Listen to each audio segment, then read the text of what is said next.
कि ओम नाम परमात्मा सुमिरन कियो जगदीश, अपने गुरु गोविंद को प्रथम नवाऊं शीश। आदरणीय सभी श्रोतागणों, मैं आप लोगों के समक्ष इस विजय कैसेट के माध्यम से कुमार शैवेंद्र दास जी के मुखारविंदों से आज बहुत ही सुंदर कथा श्रवण कराने के लिए जा रहे हैं, जिस कथा का नाम है हत्यारा पति और तोता मैना की वार्ता। तो आइए इस कथा को शुभारंभ करने से पहले एक छोटा सा चेतावनी भजन, उसके बाद बहुत ही सुंदर कथा। रजनीश भैया, जब मैं बहुत छोटा था तो एक स्कूल में अपने बात सुना करता था, क्या कि एक बात सुनी हमने, एक बात सुनी हमने, छोटी सी उमरिया में एक बात सुनी हमने।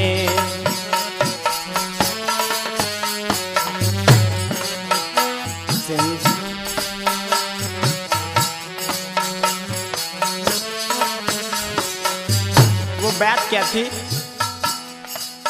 संसार चला जाए, संसार चला जाए, दो गज की चदरिया में।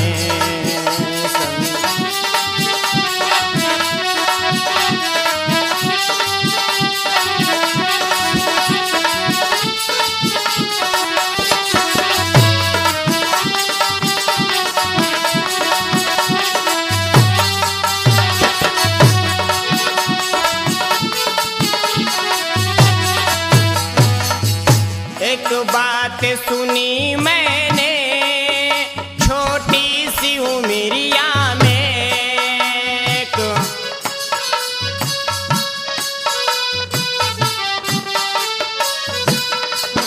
एक बात सुनी मैंने, छोटी सी उमरिया में, छोटी सी उमरिया में, क्या संसार चला जाता, संसार चला जाता, दो गज की चदरिया में।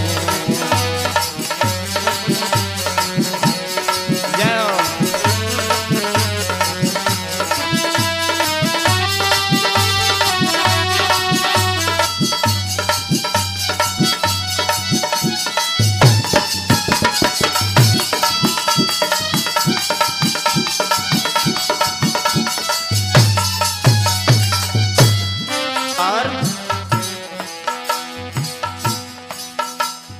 फूंक दिया जाता थोड़ी सी लकड़िया में, तन फूंक दिया,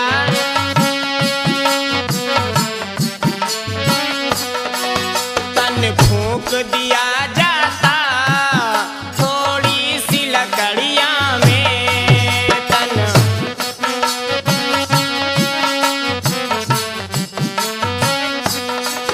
थोड़ी सी लकड़िया में, और माटी है मिल जाती, माटी है मिल जाती, धरती की अंजुरिया में, माटी है।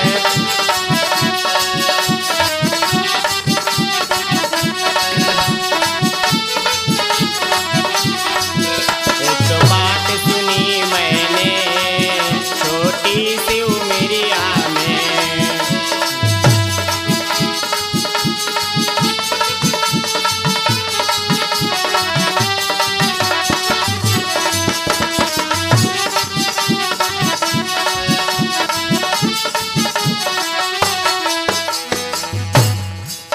रह पाया नहीं कोई माया की नगरिया में, रह पाया नहीं,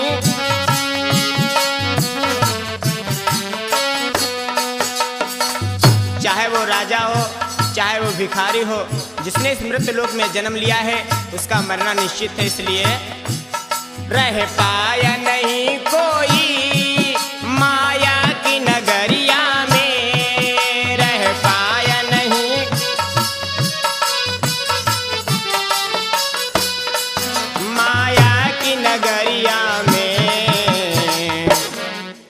सब साथ छोड़ देंगे, सब साथ छोड़ देंगे, बस बीच डगरिया में सब। जय जय।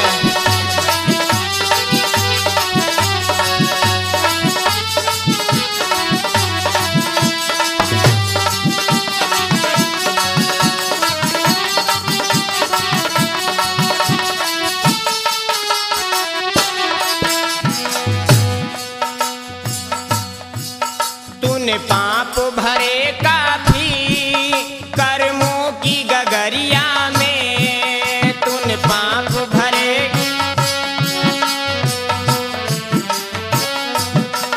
तूने पाप भरे काफी कर्मों की गगरिया में, तूने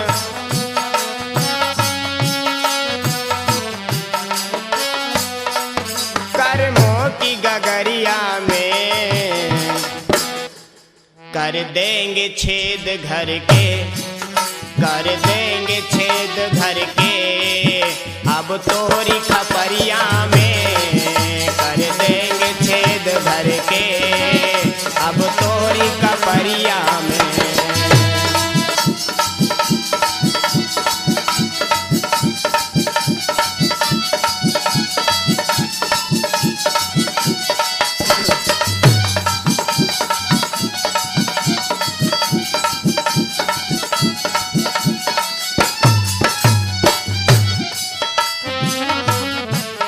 यमराज दंड देंगे भाई बांध रसरिया में, यमराज,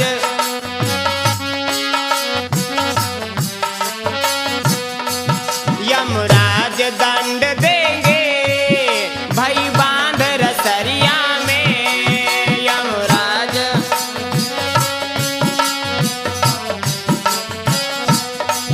जब बांध रसरिया में बांधे जई हो बबुआ, बांधे जई हो बबुआ, जब रात अंधेरिया में बांधे जई हो।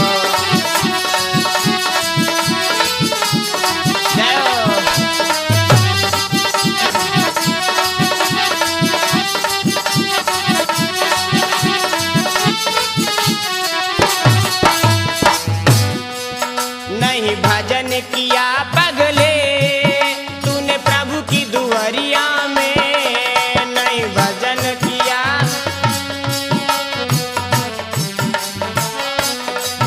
नहीं भजन किया मूर्ख उस प्रभु की दुआरिया पे, नहीं भजन।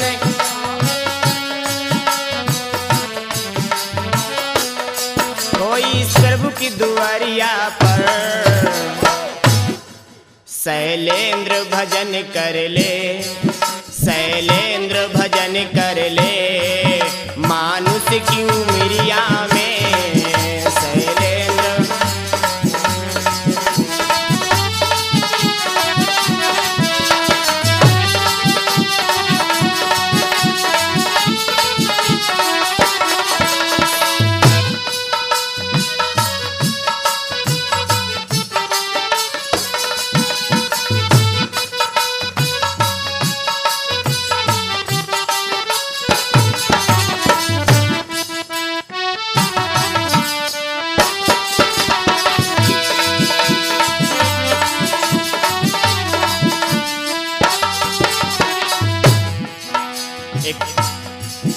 एक तो बात सुनी हमने छोटी सी उमरिया में, एक तो बात सुनी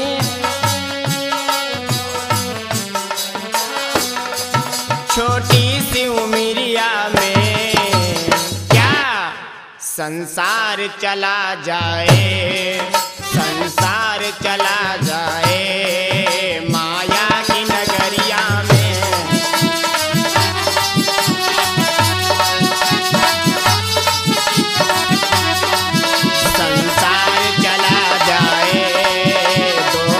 की चदरिया में एक बात सुनी हमने छोटी सी उमरिया में।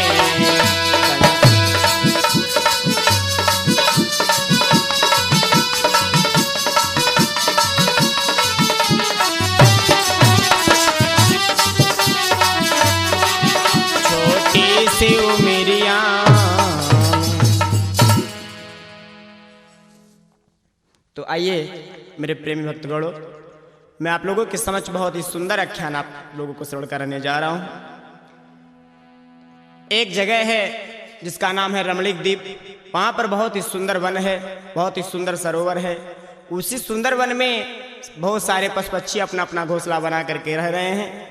एक दिन का जिक्र है कि बहुत तेजी के साथ में वर्षा हुई और उस वर्षा का सताया हुआ एक तोता उड़ता हुआ चला आ रहा था। इधर उस जंगल में एक मैना नाम का पक्षी रहता था जो अपने घोंसला बना करके उसमें अपना जीवन व्यतीत कर रहा था। आज वो तोता उड़ता उड़ता उसी मैना के डाल पर बैठ गया। आज मैना ने जो ही उस तोते को देखा तो कहने लगी, हे तोते, तू मेरी डाल से उड़ के कहीं और चले जा, क्योंकि मैं पुरुष जात पर अति घृणा करती हूँ। आज तोते ऐसा वचन सुन करके आज मैना से कहने लगी, हे मैना, अरे मैं बरसात का मारा हूँ, इसलिए मुझे एक रात्रि का ठिकाना दे दे। आज मैना बार बार उससे कहती है कि हे तोता, मेरी डाल से कहीं दूर चला जा। आज तोता बार बार कहता है कि मैना, मुझे एक रात के लिए अपने घोंसले में जगह दे दे। लेकिन मैना समझा करके बोली, हे तोते, शायद तुझे पता नहीं है कि पुरुष जाति बहुत ही निर्दयी और बहुत ही कमीनी होती है। आज मैना समझा करके तोता से बोली, सुनो तोते, मैं तुम्हें एक सुंदर बहुत ही अति रमणीक कथा श्रवण कराने जा रही हूँ। आज तोता को समझा करके मैना बोली, सुनो तोते। क्या बोली वो तोता से मैना?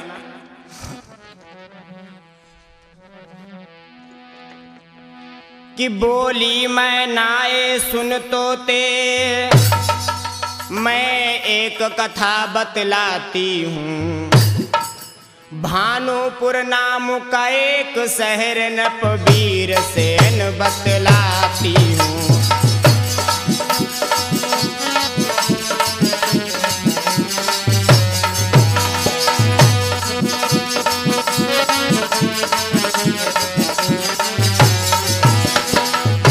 आज मैंने कहने लगी, सुन तोते, एक भानुपुर नाम का बहुत ही सुंदर शहर है जहाँ पर एक वीरसेन नाम का राजा रहता है और उसी का पुत्र, उसका बेटा जो मदन सेन दिखने में सुंदर लगता था।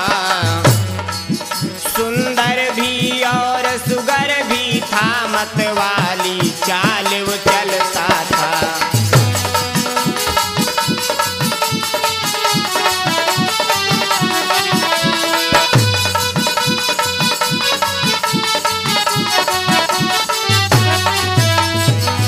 उसकी पत्नी जो अति सुशील, आहा, दिखने में सुंदर लगती थी। कमला देवी का नाम सुनो, सतियों में लेखी जाती थी।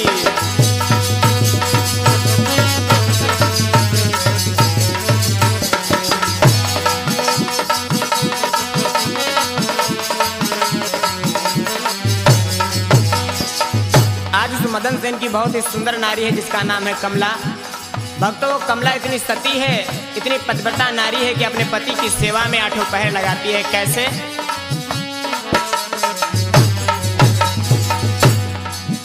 पति की सेवा में 8 पहर अपने को हाजिर करती है।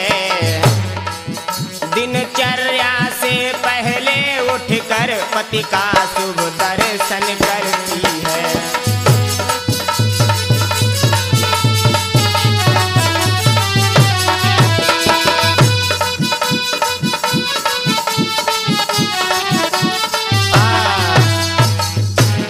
आज मैना कहने लगी, सुन तोते, मैं तुझे बहुत ही सुंदर दृष्टांत सुनाती हूँ और ये बताऊंगी कि एक पति किस प्रकार से अपने पतिव्रता नारी का हनन करता है। आज मैना कहने लगी, सुन तोते, एक भानुपुर नाम का शहर है और उस शहर का एक राजा है जिसका नाम है वीरसेन, और वीरसेन का बहुत ही सुंदर पुत्र है जिसका नाम है मदन सेन। भक्तों, मदन सेन बहुत ही खूबसूरत है, उसकी बहुत ही सुंदर पत्नी जिसका नाम है कमला। आज कमला अपने पति को परमेश्वर का दर्जा देकर के उसकी सेवा करती है। यहाँ तक 8 पहर उसकी सेवा में लगाए रहती है। इसलिए क्योंकि जो सतियों का कहना है, जहाँ तक सतियों के नाम आते हैं, सावित्री, सती अनुसुईया, उसी प्रकार से मदन सेन की प्रिया भी उसमें गिनी जाती है कि जो पति की सेवा करे वो नारी है धन्य।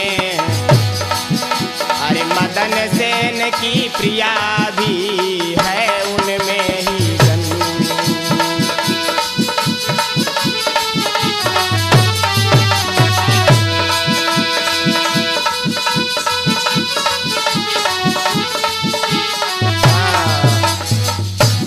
आज बहुत ही सुंदर पत्नी है उसकी, आठों पैर अपने पति की सेवा में लगे रहती है। मैंने कहने लगी सुन तोते, इधर बहुत ही खुशमय से शांति से उनका दोनों का जीवन यापन हो रहा है। इधर एक कंचनपुर नाम का शहर है, जरा एक नजर इधर डालते हैं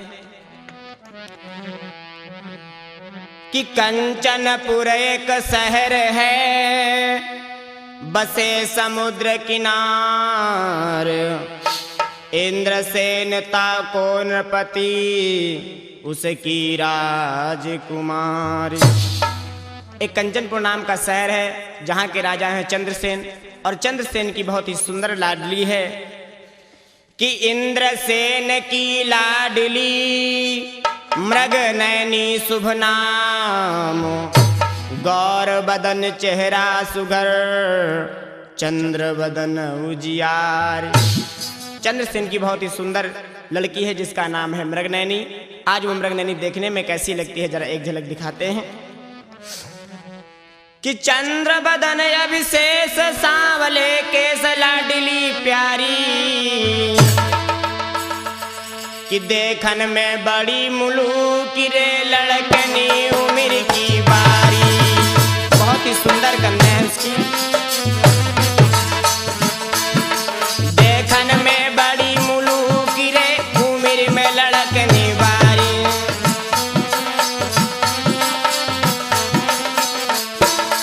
ना घर में कोई कलेश कृपा है महेश सुखी नर नारी सुखी नर नारी।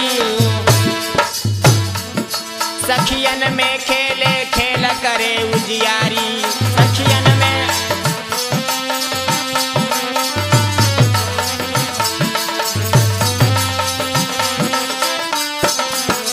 अरे जाको सुंदर रूप ना बीला।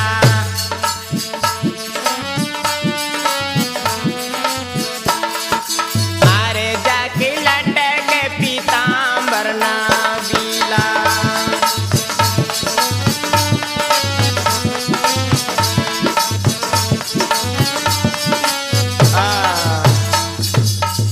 आज मृगनयनी बहुत ही देखने में सुंदर लगती है। मैना कहती है सुन तोते, इधर मदन सेन अपनी महारानी कमला के साथ में जीवन यापन कर रहा है। इधर चंद्रसेन की लाडली जिसका नाम है मृगनयनी अपने सखियों के साथ में इधर उधर खेलने के लिए जाती है। एक दिन का जिक्र है कि मृगनयनी अपने सखियों के साथ में खेल रही थी। आज चंद्रसेन की नजर पड़ती है तो मन में विचार आता है कि मेरी पुत्री अब विवाह योग्य हो गई है। आज मन में विचार करके मृगनयनी कहने लगी पिताजी आज मैं अपने सखियों के साथ में जंगल की सैर करने के लिए जाती हूँ। आज वो मृगनयनी अपने सखियों को साथ में लेकर के जंगल की तरफ चल देती है। कैसे कि एक रोज वो मृगनयनी पिता की आज्ञा पाए।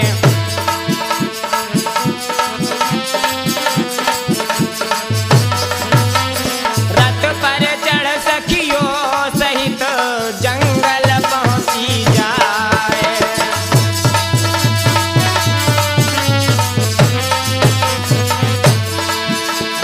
रथ पर चढ़ सखियों सहित जंगल पहुंची जाए।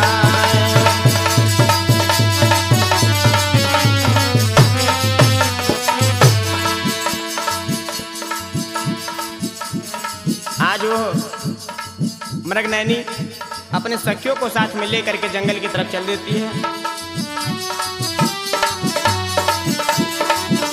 और इधर वो मदन सेन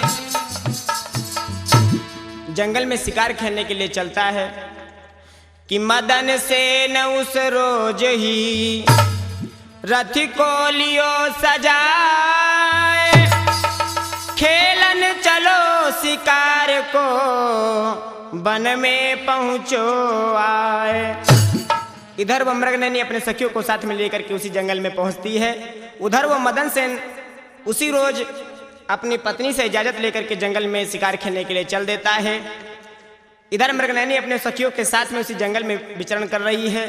मदन सेन शिकार खेलते खेलते आज उसी जगह पर आ जाता है और आकर के देखता क्या है कि देखा वृक्षों से मिली हुई, देखा वृक्षों से मिली हुई दमकाती दीवी दामुनी है।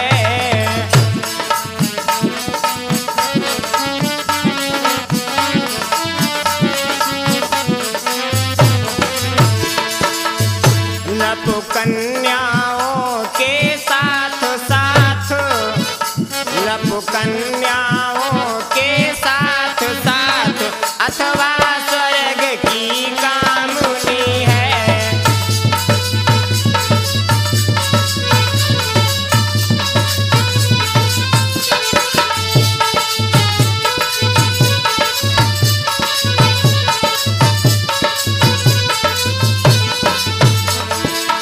आज जो ही मदन सेन ने देखा है मृगनयनी को तो एकदम से मदांध हो गया। और हुआ क्या, धनु बाण हाथ से खिसक गया, रह गए नयन चकराने से। धनु बाण हाथ से खिसक गया, रह गए नयन चकराने से। बाड़ी हो गई वीरानी सी, बाड़ी हो गई वीरानी सी, बोला है मदन भुलाने से।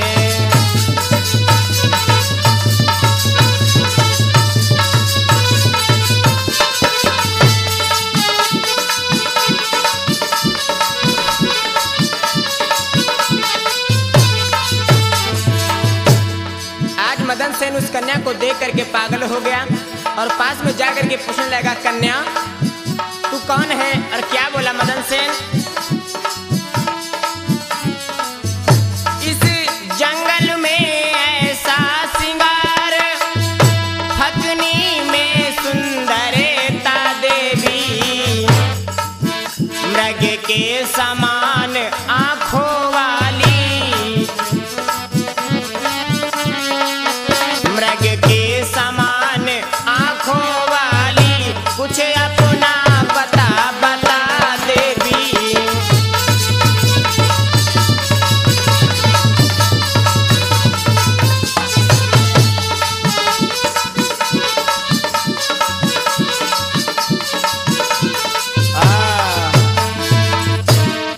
आज मदन सेन जो इस शिकार खेलते खेलते उसी जगह पर जा पहुंचा और जो ही सामने की नजर उठा करके देखा है, सामने देखा तो मृगनयनी को। आज एकदम से मृगनयनी को देख करके मदन सेन पागल हो गया और पास में जाकर के पूछने लगा, देवी तुम कौन हो, अपना सारा परिचय बताओ।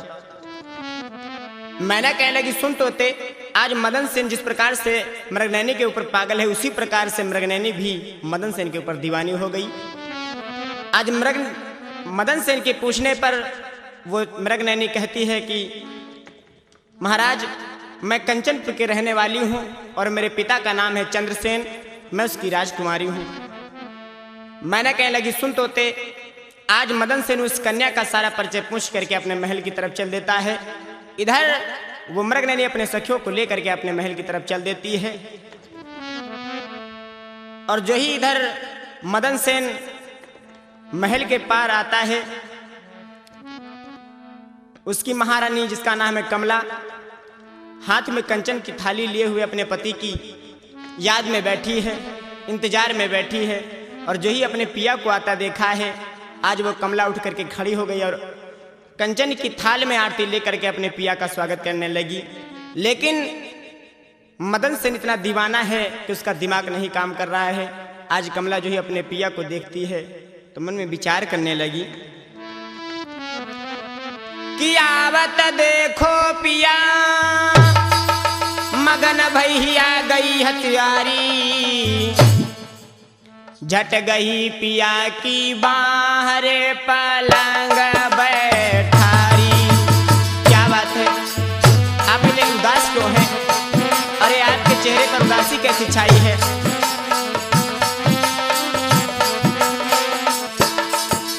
आवत देखो पिया मगन भई गया, गई हरसाई गई हरसाई। झट गई पिया की बाहर पलंग बैठारी।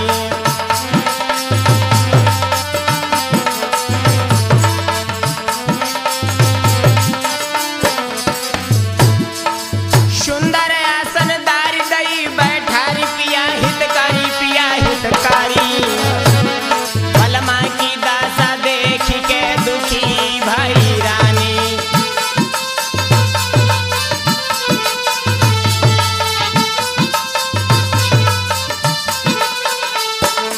और लेके बिरनिया मोर पंखनी कसी के ढोल लगी प्यार। पैर पकड़ के दुल्हन रोवे कितने भोले पिया हमारा।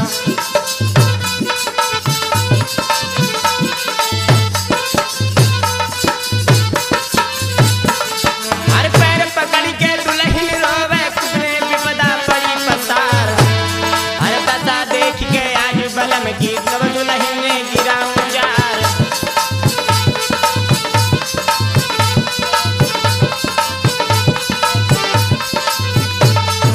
दशा देख के आज बलम की तब दुल्हन ने गिरा उचार। और मेरे पिया को किन्ने दुखायो शैलेंद्र मन में करे विचार।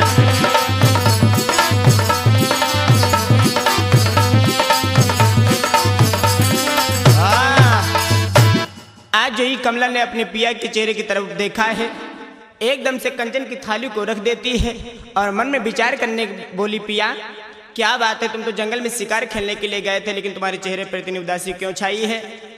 आज मदन सेन कुछ बोल ना सका। कमला अपने पिया की कलाई को पकड़ के आज बिस्तर पर बिठा देती है और बार बार चरणों को पकड़ करके पूछने लगी, पिया बताओ ना बात क्या है? आज मैना कहती है, सुन तोते, आज मदन सेन इस प्रकार से मृगनैनी के ऊपर पागल होता है जैसे किसी ने कहा है, सही कहा है। क्या कि दिन का अंधा चमगीदड़ राति का उल्लू होए।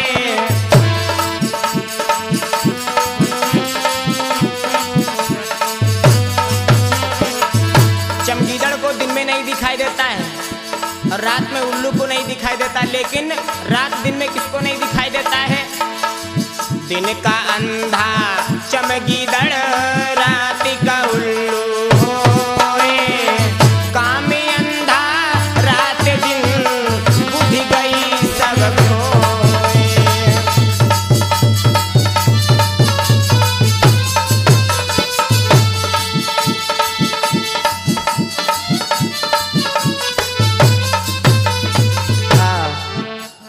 जिस प्रकार से दिन में चमगीदड़ को नहीं दिखाई देता है और रात में उल्लू को नहीं दिखाई देता है, उसी प्रकार से कामी व्यक्ति को रात दिन कुछ नहीं दिखाई देता है। कमला बार बार पूछती है अपने पिया से, लेकिन मदन सेन कुछ न बोल सका। आज बार बार पूछने पर मदन सेन समझा करके अपने प्रिय से बोला कि प्रिय, कि क्या कहूं कैसे कहूं, धीर दिल धरता नहीं, अब बिना कहे तुमसे रानी रहा जाता नहीं। वैसे मैं तो तुमसे नहीं बताना चाहता था, लेकिन तुम मुझसे बार बार पूछ रही हो, इसलिए मैं तुम्हें बता देता हूँ। मैं जंगल में शिकार खेलने के लिए गया, हाँ, तो वहाँ पर मुझे एक कन्या दिखाई पड़ी जो बहुत ही सुंदर थी। इसलिए हे प्रिय, मैं उस मृगनैनी पर दीवाना हो गया हूँ। अब तो मेरे दिल में एक ही ख्वाहिश है कि मैं उससे जाकर के कितनी जल्दी मिलूं। आज कमला ऐसे वचन सुन करके आंखों में आंसू आ गए, लेकिन आंसुओं को पी करके बोली, पिया आप तो मेरे परमात्मा हैं, आप तो मेरे भगवान हैं, आप जो आज्ञा करेंगे सो मैं आज्ञा अपने सर पे धारण करके मानूंगी। आज मदन सेन अपनी कमला रानी को समझा करके उस मृगनैनी से मिलने के लिए चलता है। कैसे कि बनी गो पूरा फकीर धरो मन धीर मन में खुशी भारी दुल्हा की दाखा देख के दुखी भाई रानी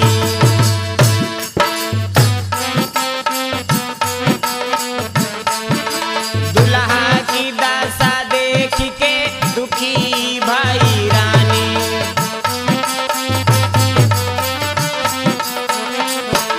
अब मन में वो हर्षाया है महलन को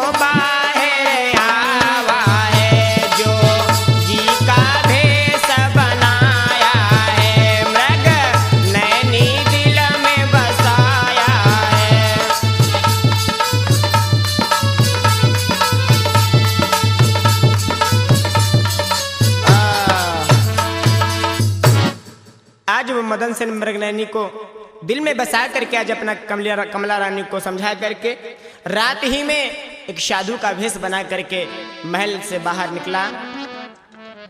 मैना कहने लगी सुन तोते आज जब वो मदन सेन मृगनयनी से मिलने के लिए चला है तो रास्ते में उसके पिता आ जाते हैं और अपने पुत्र की ऐसी दशा को देख करके पूछने लगते हैं बेटा कि मदन सेन बेटा चतुर क्या दुख व्यापा तो बन फकीर तजराज को छोड़ चला अब मोए। क्या बात है बेटा अचानक तुम्हारे दिल में कैसी बात आ गई है जो तुम फकीर का भेष बना करके कहीं जा रहे हो और इसी राज्य को छोड़ करके कहाँ जा रहे हो। आज अपने पिताजी के वचन को सुन करके मदन सेन बोला पिताजी सुनो कि हाथ जोड़ विनती करूं सुन पीता चितलाए मृगनयनी मन में बसी उस बिन कछु ना सुहाय। अब तो उसके बिना मुझे कुछ नहीं सूझ रहा है इसलिए पिताजी जितनी जल्दी हो सके मुझे मृगनयनी से मिलने के लिए जाने दे। आज अपने पिता को समझा करके मदन सेन आगे बढ़ा और जो ही आगे कदम बढ़ाया भक्तों तो उसकी माता आ जाती है और जो ही उसकी मैया सामने आई है मदन सेन अपनी माता को देख करके आज समझा करके बोलना चाहा तब तक उसकी मैया ने पूछा बेटा कि हे बेटा किस कारण धरा फकीरी भेष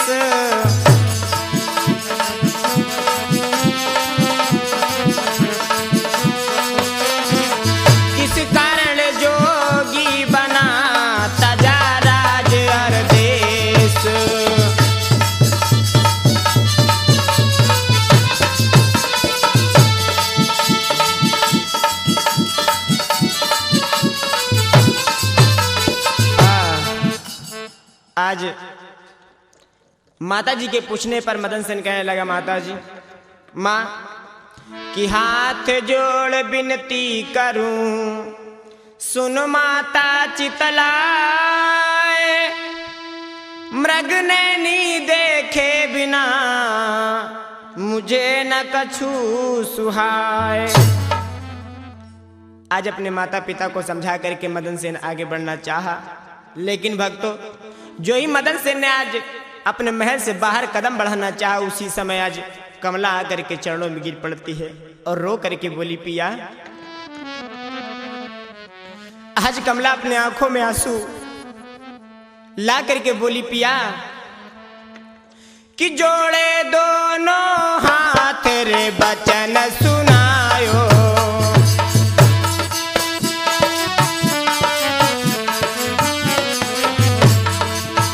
धारी चरणों में है मातर नीर बहायो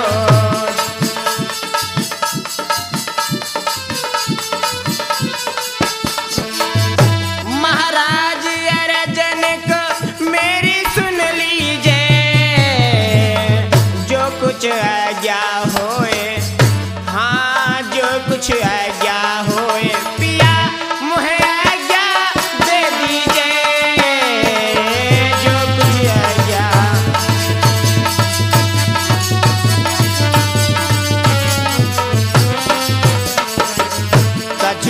धीरे धीरे बोली है, कछु हौले हौले बोली है। अरे सुनिए प्रति हमार भरतार कछु धीरे।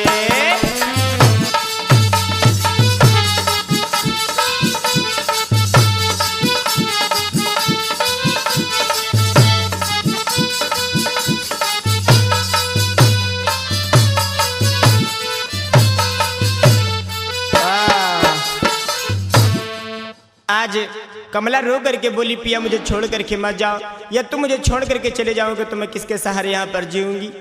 लेकिन भक्तों आज मदन सेन तो दीवाना है मृगनयनी के पीछे। आज अपनी पत्नी को समझा करके बोला, महारानी आप चिंता न करें, क्योंकि मैं बहुत ही अतिशीघ्र यहाँ पर वापस लौट करके आऊँगा।